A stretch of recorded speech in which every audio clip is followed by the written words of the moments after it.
What's up, everyone, and welcome to episode 7 after 2 weeks of not being back of the News and Rumor Report. I'm Anthony. I am Nate. I'm Nate Enthusiasm. Yeah, he is. And so we've been gone for 2 weeks, and we're back. Gone to November.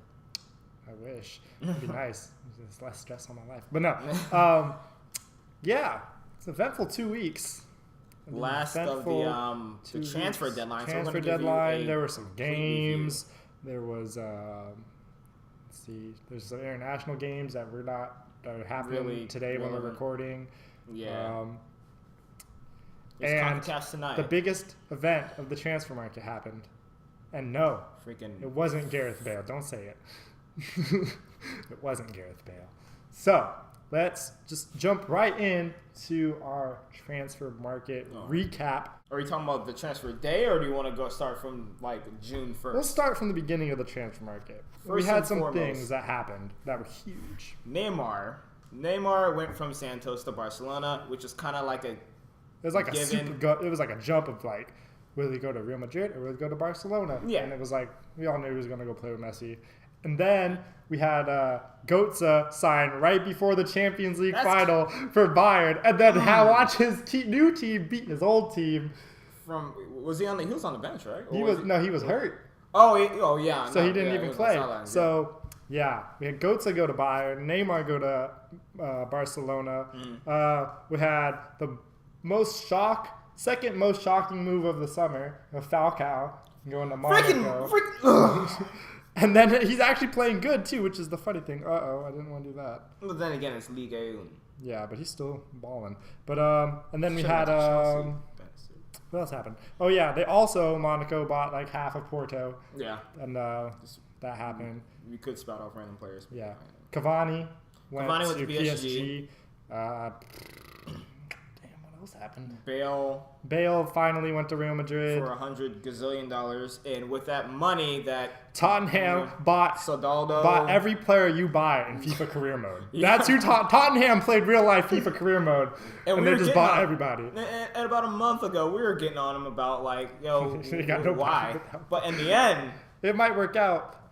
Well, we'll talk about that a little bit. Yeah, because it didn't work out on the weekend, but. Regardless, let's see. So Tottenham bought everybody. Manchester United bought Fellaini and nobody else. Oh yeah, Bayern stole Thiago from every other club in the world. Right.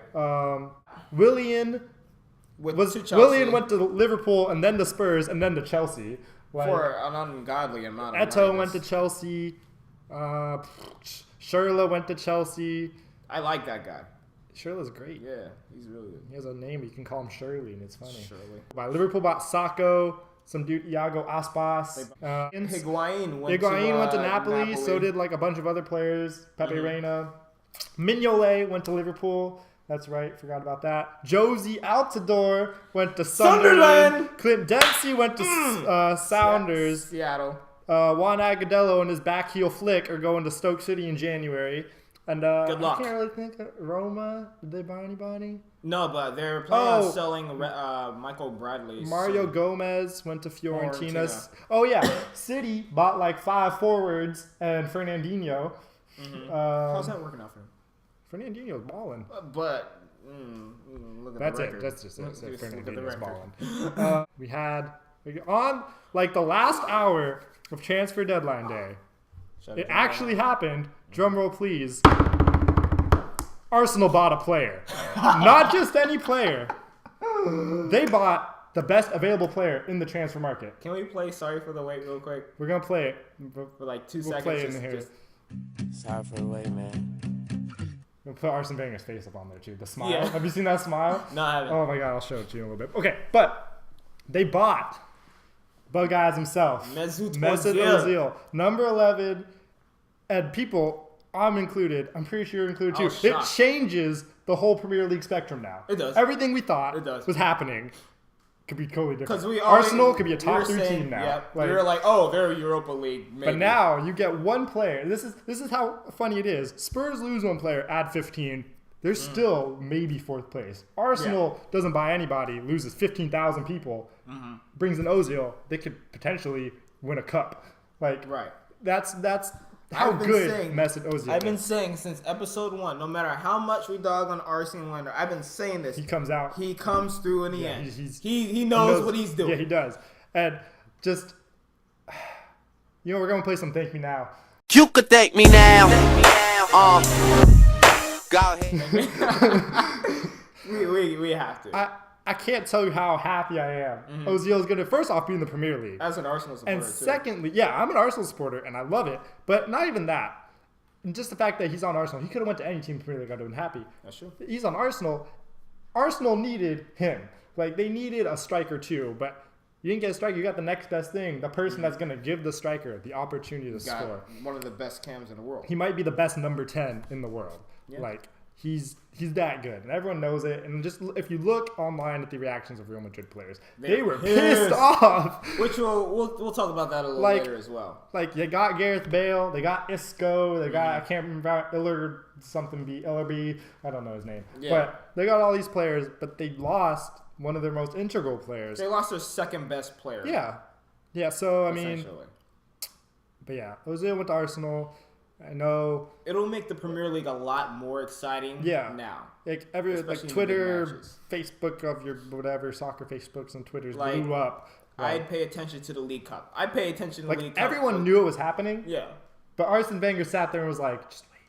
I got you." He's like, guys, let somebody up. Let them sign Fellaini. Let Manchester United sign Fellaini. Just wait. Just wait. An hour before the transfer deadline window closed, I'm gonna bust it out. But like, guess what? We got. How much did they spend? $42 million. $42 million for Ozil. So it's good business for Real Madrid because they got their money back. But we'll talk about Real Madrid and why they sold Ozil and all that later. But that's our transfer deadline wrap up. I have one more thing to say about Mesut Ozil. He's 24 years old. Yeah, he's 24 years old. He's got a good 9-10 years in him. If he can become, if he's an Arsenal mainstay. You might see multiple trophies. Yeah, they could win some. They could maybe not Champions League. They win the Premier League title. Yeah. If they get Suarez, watch out. I'd predict. Go ahead. Let's do what we were going to do in one video with the international games. I scrapped that. But we're gonna predict. Let's see how good we do because we have actually been okay. Yeah, we haven't been too bad. We're gonna predict like our weekly thing, Premier League results, and. Maybe there might be some other big games happening this weekend. I don't know, but we'll see. We'll just see because I don't know. We don't know. But all right, go ahead, start it off. All right. So first off, I'm gonna start off small. Hull City, Cardiff City. Cardiff. Jesus. Wait, what team does that guy play for? Who's that guy? The black guy. Zaha? No. The black guy that beat Man City. Oh, Hull. Wait. Cardiff. Oh, Cardiff City then. Okay. The boxer. Yeah, the dude that looks like he's gonna beat you up. Okay, so we got Cardiff City. Both of us got Cardiff City. Cardiff City. Villa and Newcastle. Villa. Fulham and West Brom. Jesus. I'd say that's a draw. Yeah, I'm gonna go draw. I can't even predict that game. Sunderland and Arsenal. Ozil, 2 goals. I'm calling for Sunderland because I still want Josie out. Yo, he might not even play. What if he's still hurt? Nah, he's playing tonight. No, he said he might not play tonight. Oh. Landon Donovan might be in this spot. Oh, word. Okay. Yeah. I'll just put it this way. All right, I'm saying this right now. I'm picking where's Sunderland. Is that Sunderland? It's in Sunderland. Oh, they can maybe win. I'm picking Sunderland to win each match until Josie out scores a goal. So I don't care if it's Chelsea. I'm picking Sunderland. All right, Stoke City and Man City. Stoke City. Wait. Didn't Stoke City sign somebody too? I feel like they signed like 2 people. I'm going with where's it at? Stoke. I'm still going to go Man City. Okay. Tottenham and Norwich. Tottenham. I'm going with Norwich with the upset. 2 upsets right now. United and Palace at Old Trafford. God. Van Persie's going to score a hat trick. Right. Captain of my fantasy Premier League. United. Everton and Chelsea. Everton. Is that Everton, right? Yes. Yo, Lukaku, game-winning header, 90th minute. And I don't want to say Yo, if he does it, I would laugh. Oh my god, if he scores a 90th minute penalty winner, I will laugh at Chelsea. Oh my god. I would be getting a phone call. Oh my god. I would be getting a phone call. I'd be like, yo, he scored a penalty. So I'm going for Chelsea. Maybe mainly Eto'o because plays. They'll be. Yeah, if Eto'o plays. No Fellaini. But I still got to worry about, what's his name, Leighton Baines or whatever. Leighton Baines. They got some dude from Belgium who's also on that team. Kevin Morales. Is that his name? He scored today for Belgium. So okay. Sunday's game, we have Southampton and West Ham. Southampton. Going for West Ham. Luke Shaw. And Swansea versus Liverpool on Monday. That's a good game. And I Swansea. want to say Liverpool. I'm going for Swansea. Because I have every one of the, like 2 Liverpool players in my fantasy Premier League team. I'm going Swansea. I'm going for a Michu breakthrough. Actually, I'm going to go with tie because I need Mignolet to keep a clean sheet. So I'm going with tie. A 0-0 tie? Yeah, 0-0 tie. I need to see if there's any other games going on. You don't have it on there. Okay. But yeah, no, I could see a 0-0 tie just because both have good goalkeepers. I'll talk about Real Madrid and Gareth Bale because I've been very outspoken about this. And it was to the point where he was texting me info. I'm like, don't even tell me nothing until it officially Which is sad happens. because like all of the info is true. It's just that they just didn't announce it. Yeah. Just announce it. And I'm just sitting there, I'm like, let me know when I see him in a Real Madrid jersey and you send me that text of the 11 of hearts. That was a badass. I would put that in here. It was. But I'm just like, good. Yeah. Even when you told me the news that it was official, I looked at it and I'm like, alright. Because it was the equivalent to Dwight Howard, for those who pay attention to basketball, like in depth. Dwight Howard going from Los Angeles to Houston. It was a whole bunch of crap. It was a whole bunch of stalling. It was a whole bunch of, Manchester United might come. Nah, I ain't worried about all that. We all knew he was going to go to Real Madrid at some point in time. It was just a matter of freaking do it now or just shut up about it. I was tired of it. I'm glad it's over. Go ahead. I rather enjoyed the saga. It actually added some form of fun to the transfer market because there is nothing else happening that I actually cared about. Like for that brief moment, Cesc Fabregas might have went to Manchester United. That was fun to listen to. Yeah, and then after that, there was nothing. Like, but at the same time, it was just a whole bunch. It was a circus. It wasn't even the circus that attracted me. It was a circus that was just like, can we just? Well, here's the thing. Get it over when Spurs, they started buying players, and that wasn't the problem. They bought like Chad Lee, and then Capu, and then they bought someone else. But like those players, okay, minimal fees, nominal fees. And then they got Soldado, and it was like, oh well, they needed a striker, so that makes sense. But they'd buy him anyway. Right. Then they started shooting for the stars. Yeah. They still had Bale. They had Lamella, like they signed him for like 30-some million. Eriksson, like 20-30 million. Like, oh, where are they getting all this money from? It was to the point where I was like, yo, what if they don't sell him and they actually had all this money? And that was the only entertaining thing about it. I'm like, why you spend all this money? And then I'm sitting here thinking, how do they spend all this money? Arsenal can't spend no money. That's what I thought. I was like, yo, Spurs, I don't care if you got to get $100 million reimbursed to you. Yeah. Still, like, just blowing money fast. But yeah, so Spurs, they sold him. He went to Real Madrid. He did a little heart thing. We ain't got to hear about it no more. He did a little heart thing. He's probably going to score. I don't know if he's even playing next weekend, whoever they play. Oh, they play Villarreal. He'll probably score. But when he scores, he does a little heart thing. I'm pretty sure they're not even playing in Madrid. No. The away fans are going to freak out when he does it. The Villarreal fans, when they play there and he scores, they're going to freak out when he scores a goal. Probably somewhere from like 20 yards out. Yeah. So, yeah, Gareth Bale going to Real Madrid. But he is the main reason Real Madrid get our red card of the week. So, let's just get right into it. Real Madrid pulled off one of the biggest, if not the biggest, money-wise at least it is, transfer of the transfer market.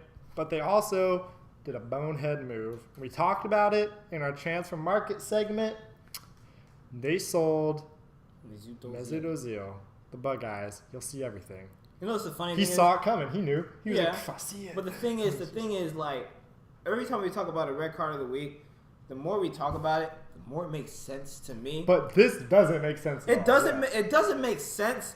But in a money perspective, Mesut Ozil, to kind of make up for that $100 million you just spent. Mesut Ozil, though, was a player they needed. Yeah. Who they should have sold, Di Maria, Modric, Benzema. Okay, yeah. You got like players you could sell for a good amount of money. Like you could have sold all those players to Arsenal for 3 times the amount you would have got from Mesut Ozil. Yeah. Mesut Ozil was the player you needed to help unlock Ronaldo and Bale. If you just look at what he did with Ronaldo, was it 4 years at 3 or 4 years at Real Madrid? Oh, 3 years, yeah. Just imagine. He unlocked Ronaldo's like super potential. Everyone knew Ronaldo was amazing. But Ozil was the guy that was like, guess what? Those places you thought you couldn't score from, I'm gonna put the pass right there, and you just go one time out of nowhere. Now Ronaldo just has to come with the wing, we all know he's capable of doing it. Isco is young, a good replacement for Ozil, but he's Cam? Yeah, okay, because he's been playing in that spot. I mean, Isco is gonna be great, but he's not anywhere near the level of Mesut Ozil. And I saw the writing on the wall from like the 3 Real Madrid games I watched. He got subbed off, and he just looked pissed. There was the last game he played for him, he got subbed off, and he just like walked off the field, just whatever, and he went right down the tunnel. He didn't even go sit on the bench. He just, I'm out, fucking going down the tunnel. Like, wasn't hurt. Who did he get substitutes for? I have no clue, but he just like, for a player that's given that much and is that loved, not even by just Real Madrid fans. He's loved. Players. Everybody loved him. Players, coaches, other team players probably loved him too because he's just a good guy. And he is the best number 10 in La Liga. Yeah, La Liga, maybe even the world. He's the best set-up man in the world. There's no one better. Yeah. There's no argument on that. There's no one better. And he can score. No, he doesn't score a lot. He's not going to light you up goal-wise. But he'll light you up goal-wise with his assists. Yeah. So, he's basically a Steve Nash of I think Real Madrid, they're going to obviously be great still. They got Gareth Bale, Isco, but Ronaldo, Benzema, if he ever starts to score on a streak. Is Casillas still on the bench? Yeah, he is.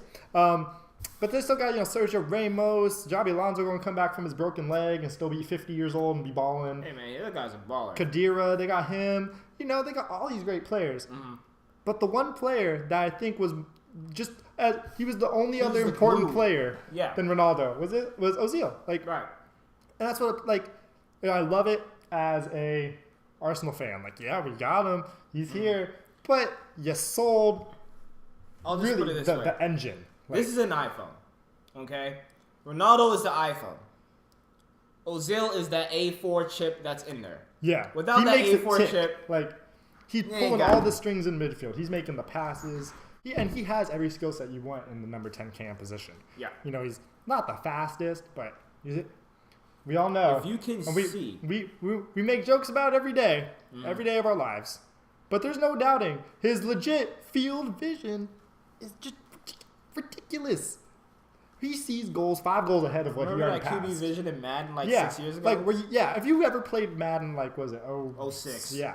And you, when you rolled or whatever in the pocket, and you hit one, what was it, the right stick? The right stick, yeah. And you opened up a little thing and just boom, and it showed you all the open passing lanes and shit. Nothing, just. Ozil has that when he walks around on the street. Okay, he walking through a crowd. He's like, I'm just gonna go that way. Yeah. He literally has the best field vision in the world, and I can agree with that. He's not solving Arsenal's problems. They need a box-to-box midfielder and a striker. But you can't, everyone says, you can't pass up something that happens. You can't just be he's just another piece in a puzzle that can potentially be Champions League winners in about 7 years. Yeah. And just think in 7 years, Ozil will still be in his prime. Yeah. He's 31. So Real Madrid made a stupid decision. Yeah, it was a bonehead move. You could have sold different players. That's it for the Boot Room, episode 7. Make sure you follow us on Twitter. Well, maybe not on Twitter. Suspended right now. Still? Yeah. Okay. Just follow us on Twitter. Follow us on Twitter. Put that up there. Laces Go, Enthusiasm. Facebook. You can still like us on Facebook. Subscribe here on YouTube. Any other comments? Ethan, what up? Thank you for watching. Yes. We will see you next week. So I'm Anthony. I'm Nate Enthusiasm.